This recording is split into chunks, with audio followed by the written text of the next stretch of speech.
Hi everyone, this is Mrs. Larkins. This is a decimal review lesson from 5th and 6th grade, multiplying decimals. You will be writing 3 things down in your notes. Make sure you start on a brand new page and title the page Multiplying Decimals. Just a reminder, you do need to be showing all of your work and not using a calculator. And this little trick that some kids think that this will work, right here, this is not showing your work. You just wrote down the 2 numbers and used a calculator and got that answer. So when you show multiplication, there's more than a couple of steps, so make sure you show all of your work, not just using a calculator and then pretending like that's showing your work. All right, let's start with this. First of all, you want to make sure in multiplying, you do not line up the decimals, you actually line up the numbers. You're going to ignore the decimal until the very, very end when you put in your answer. So do not line up the decimals. Line up your numbers. After you do that, you're going to multiply. You'll put the decimal in your answer depending on how many numbers are behind your decimals. So it's the number of places behind the decimal is the total number of decimals, or of total number of numbers behind the decimal. So make sure you count on both the top and the bottom numbers when you are multiplying decimals. It'll be easier if I show you than try to explain it in words, because I'm not doing a very good job of it. All right, so let's go ahead and have you pause the video right now, and let's write down these few things on your notes, and then we'll do an example together, and you can follow my work and write that down as well. So push pause and then push play when you're ready to go on. All right, our first example is 4.4 times 2.727. I'm actually going to look at my decimals right now. If you look at our first number, we have 1 number behind a decimal. And in the second number, we have 3 numbers behind the decimal. So it's the total in both numbers. So there's 1, 2, 3, 4 numbers that are going to be behind decimals. So we're going to do 4 places to the right of it. So just kind of remember that, and then I'm going to ignore those decimals as I write down my problem. So let's start by doing, I'm going to put this number first, and I'm going to ignore the decimal for right now. 2727 times 4, 4. All right, here we go. 28. 4 times 7 is 28. Carry the 2.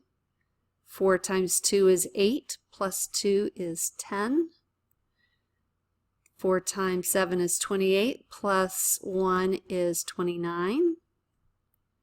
And 4 times 2 is 8. Plus 2 is 10.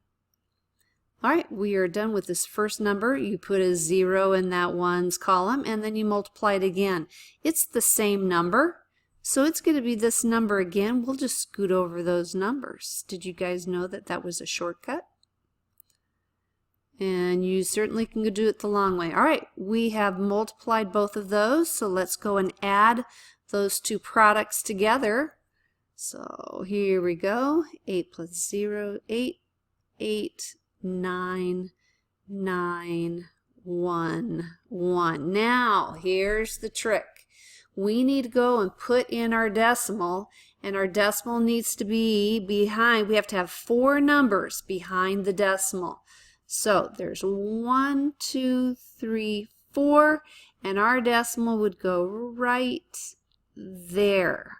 So our answer to this question is 11 and 9988 after the decimal. So 11.9988. All right, go ahead and make sure that this example is in your notes, showing all of the steps, including this 4 places, and then kind of showing the work down here as well. And then you can push pause if you need more time, and then push play when you're ready to continue. Okay, on the next page, it is your turn, so you are going to push pause and push play when you're ready to check your answers, and if you're not sure, you can wait for me and I can do this with you. Okay, as you remember, we're going to ignore those decimals until the end. I can see that there are 2 numbers behind the decimal. So we're going to have 2 numbers or 2 places behind the decimal when we have our final answer. So I'm going to do 87 times 49, 63, carry the 6, 82, 88, done with that one, 0, 28, 32, 34, and let's add those, 16, 12, 13, and 4. So my numbers are 4, 3, 6, 3. Now we need to go put our decimal in with 2 numbers behind the decimal. So here's 1, here's 2. So our decimal goes right there, 43.63. How did you do? All right, now this one, you have all of these zeros, so let's count right now to see how many numbers are going to be behind the decimal. There's 3 in this one and 3 in this one. So we're going to have 6 numbers or 6 places behind the decimal. Now, when you go to multiply this, just do 152 times 8. Ignore all of those zeros. You're going to get completely messed up.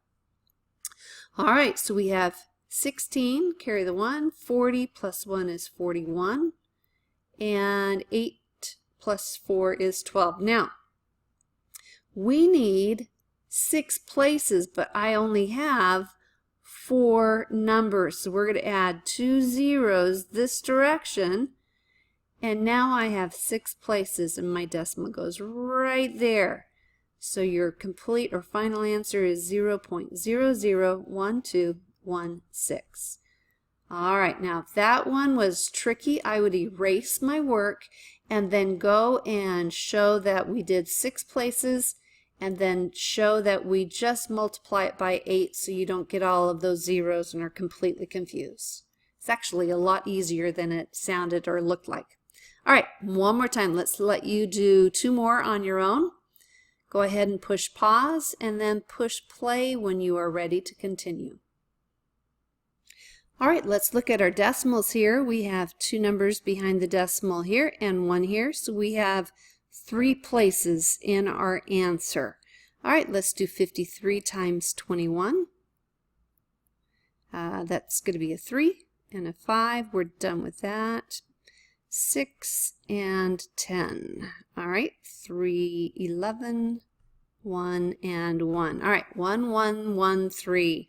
So we have to put our decimal behind 3 numbers, or in front of 3 numbers. So that would go right there. So this answer is 1.113.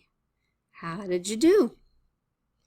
All right, this next question, 4 times 1.25. So let's count our total places behind the decimal. We only have 2 places, 2 numbers behind the decimal.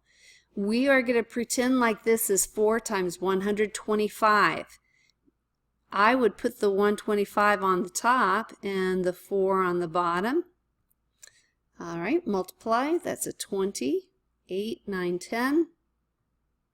4 plus 1 is 5. Now, let's go put our decimal in our answer, and there's 2 places behind that decimal. So 1, 2, and my answer to this question is actually 5. Now, I will take 5. I would also take 5.00. They're the same answers. We just don't need the decimal and the 2 zeros. I call it wasting ink, but 5 is our answer. How did you do?